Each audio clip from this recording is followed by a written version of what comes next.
Hello, I'm Lydia, and you're listening to Lens from the Fens.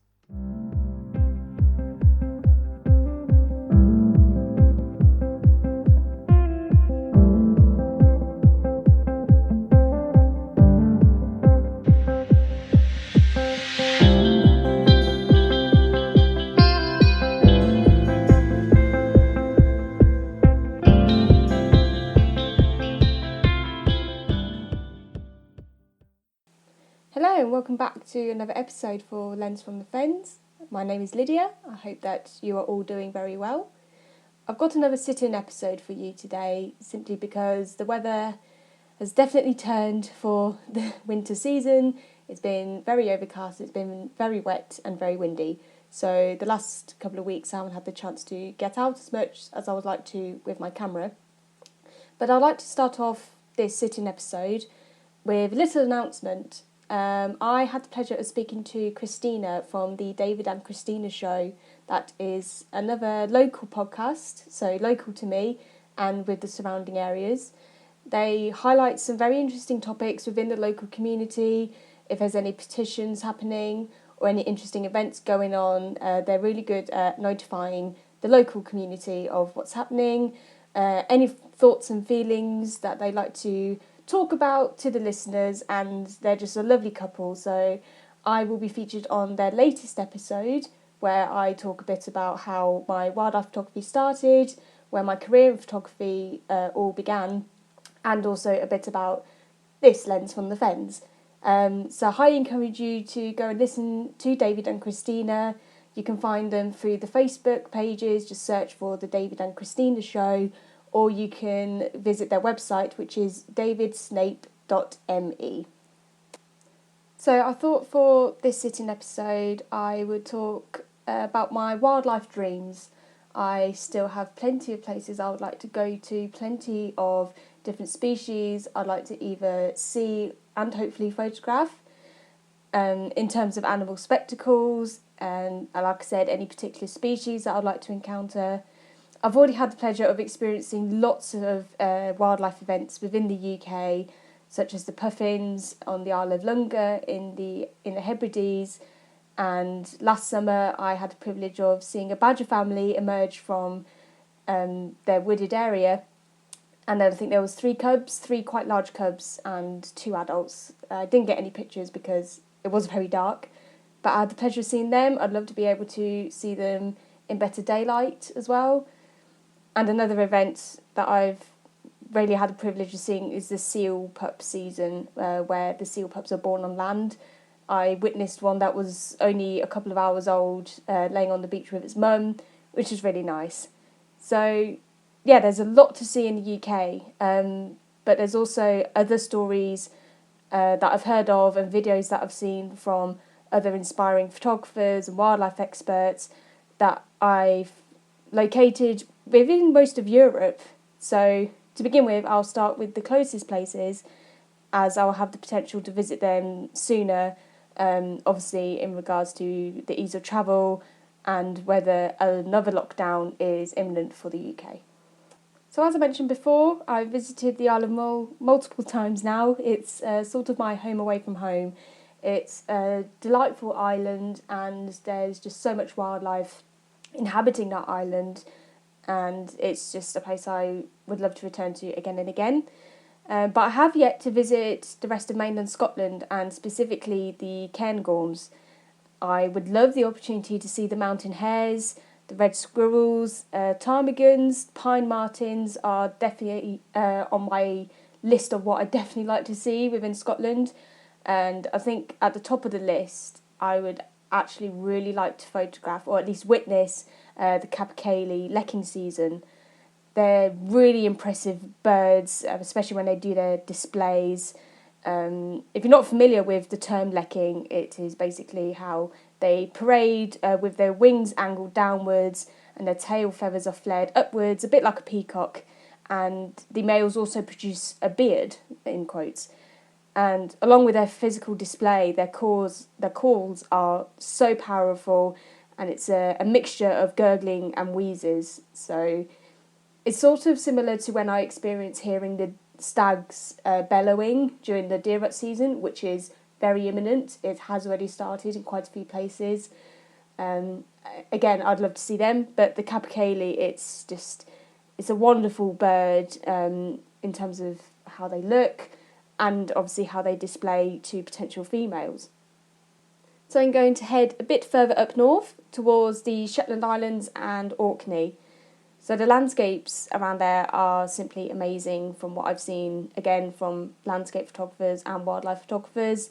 It's so remote, hardly any people live there.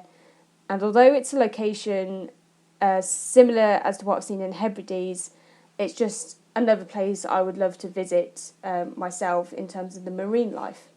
So there's a few photographers who I follow who have already been there this year, obviously in limited groups and mostly travelling on their own. There's a photographer named Steve Schulich, apologies if I pronounced that wrong, but he travelled up to Shetland a few weeks ago, or over a month ago, and he had the amazing encounter of John Coe and Aquarius, the two most common male bulls that are seen within Scottish waters. He had an amazing encounter and I am so jealous, but they frequent off most of the west coast of Scotland anyway. They've been a bit further south, but even just for the orcas that come down from Norway that feed from the Shetland Islands, you can just experience them all within their elements. They'll either display to each other or they'll be hunting close to the shoreline, and it's just an amazing place to get as close as you physically can to these magnificent creatures. So now leaving the UK, our first location I would love to be able to visit would be Norway. For a long time now I have been astounded at the landscape, just seeing the fjords, the northern lights you can see up there, and the opportunity to witness the midnight sun between the months of May to July. Ideally, I would want to go in the winter to see the orcas that would visit Shetland, but they often hunt within the fjords of Norway. I've always been fascinated by killer whales from a young age in terms of the way they communicate, the family bonds, and how they've managed to adapt to changing their hunting techniques depending on where they live and also the food that's available to them. So often there's groups of orca where they would just primarily eat fish, or they would eat other whales, like smaller, younger, maybe humpback whales. And there's also some off New Zealand where they actually eat the stingrays off the coast. So they adapt in so many different ways and they just learn to live off that. And then they're able to pass it down to the younger generation. So, yeah, they're an amazing animal. I would love to see them in the wild anywhere in the world. But I think Norway is a really good place to go to. They have frequent boat trips during the peak months, which is usually around November to January time. So they'll take you out into the fjords. Obviously, their best intentions lie in the welfare of the animals, but they obviously want you as their guest to have the safest and best experience with them. And that includes actually snorkelling in within the icy waters. I'm familiar to open water swimming anyway, so I'm already experienced what cold wild waters are like. And then just to experience that moment with the wild orcas, it would be an absolute dream come true. And I can't even imagine if I would be able to get many pictures because I would probably just be watching and maybe crying with joy. But again, it's a place for all sorts of marine life, not to mention humpback whales, as they can often hunt alongside the orca when they've got a massive herring ball. So yeah, it would just be an absolute joy just to witness it, even if I can't get enough pictures because I'm just staring at what I'm seeing. It would just be amazing to be amongst that scenery, along with having the wildlife nearby. So still sticking to Europe, my next location would be Finland. Again, it's quite a remote location. Not many people live within the wildlands of Finland. and it's just another amazing place to see wildlife. I'll just list a few species because there is just so much more to see in and around Finland. So there's species such as the great grey owl, there's lynxes, there's wolves, there's brown bears, and there's also wolverines. Obviously, a lot of them, well, all of them, they aren't within the UK, most of which I've seen are either in rescue centres or animal sanctuaries, so the opportunity to see them in the wild would be just incredible. Obviously, most of these creatures will be shy and most likely hard to see because they'll avoid, hardly any contact with humans. But the guides that organise photo and wildlife trips, they're very knowledgeable on the local wildlife, where they'd live basically. And the same as Norway, the interests of the wildlife are a top priority.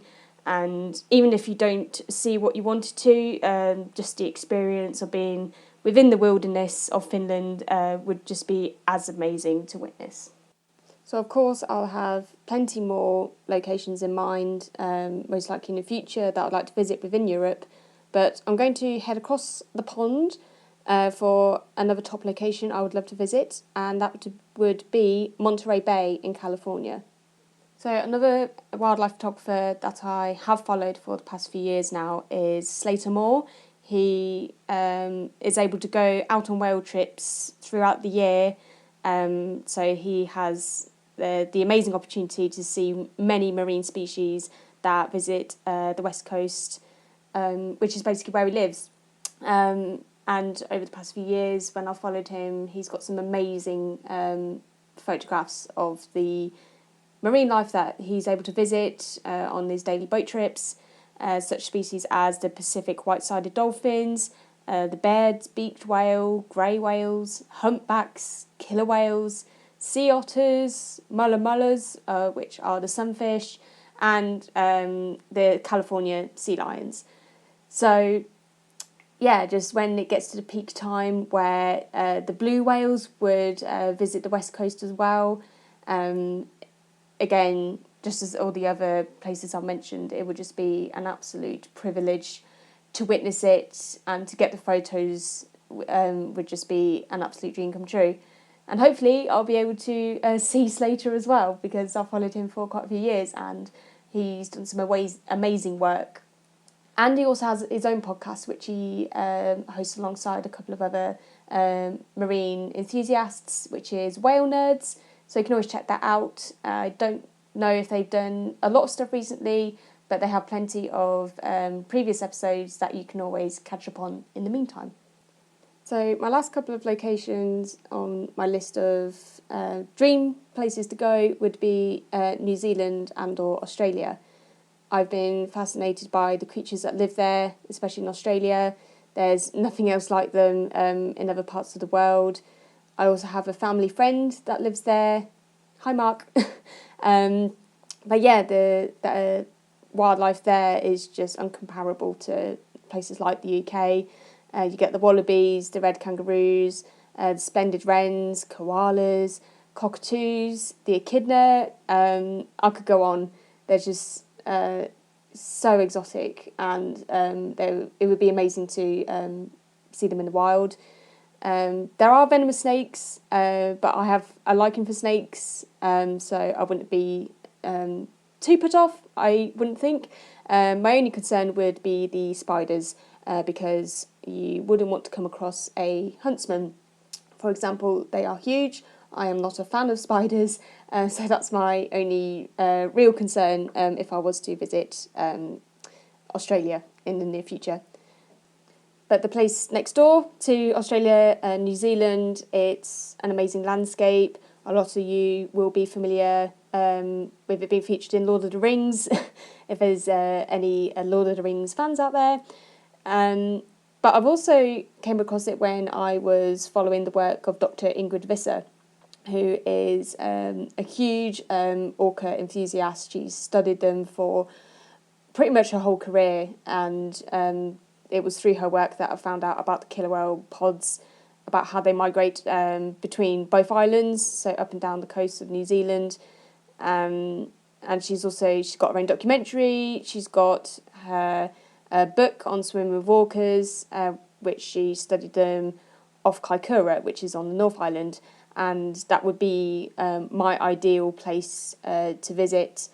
Again, for the landscapes, the orcas that hunt off there, along with other marine life. So, yeah, it would definitely be, again, a privilege to go.